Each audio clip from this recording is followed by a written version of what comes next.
دانی چی بوشایی کفت نمیکدایی کنی بینیم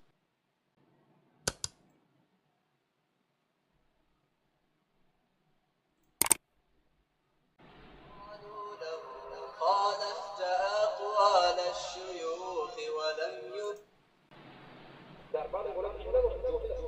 صفت اصلی شروع هم بده بدون این است که الله محمد صلی الله علیه اصل و اساس ایمان توحید است. کفر بالطاغوت و ایمان به الله است و همین اصل ایمان کلمه شهادتین، کلمه التوحید، کلمه الاخلاص، کلمه التقوى، عروة الوثقى، لا اله الا الله است.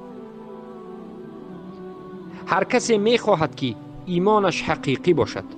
یقین داشته